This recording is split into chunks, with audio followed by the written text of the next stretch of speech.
করে টাকা পাঠিয়েছে, তাই আমাদের কাছে এসছে। বিক্রম তো এখানে আসে, তাই টাকা দিতে এসছে। বল। ভিডিওটা ভালো লাগলে লাইক কমেন্ট শেয়ার। তুই পরে বলবি, দাঁড়াবি তুই পরে বলবি। একটা এর ভিডিও তো সবাই দেখছে এখন, বাদর গাদা পিটিয়ে কোনোদিন ঘোরা হয় না। তা এই দিদিভাইয়ের আইডি থেকে ভিডিওটা দেখে দিদিভাইয়ের আইডিতে কিছু টাকা পাঠিয়েছিল, তাই ওকে সেই সকাল থেকে ঘুরছে ওই যে টাকাটা দেওয়ার জন্য। এইবার সেই টাকাটাই দিদিভাই এসছে।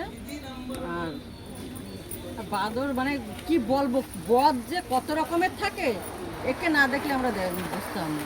তা কত দিয়ে পাঠিয়েছে দিদি? আমাকে 1000 টাকা ওকে ক্যাশ দিতে বলেছে, আর কি কি কিনে দিতে বলেছে? 500 টাকা ওকে ড্রাগন ফল আর ক্যাডবেরি আর বিরিয়ানি, এই দিয়ে আর 500 টাকা দিয়েছে, এটা দিতে বলেছে। তুমি পেয়ে কেমন খুশি? খুশি। এবার বলো বলো বলো। ভিডিওটা ভালো লাগলে লাইক কমেন্ট শেয়ার। বলো যে দাদা পাঠিয়েছে, দাদা ধন্যবাদ জানাও। যে দাদা দিয়েছো অনেক ধন্যবাদ। তা তুমি কিছু বলো। তুমি কিন্তু ভালো থেকো অবশ্যই। কোথা থেকে বলছিস বল, কমেন্ট করে জানাবে। কোথা থেকে বলছো কমেন্টে জানাবে। ভিডিওটা ভালো লাগলে লাইক কমেন্ট শেয়ার। আমি তোমার সঙ্গে সবসময় আছি। হ্যাঁ চলো। নামটা বলেনি, নাম নেই।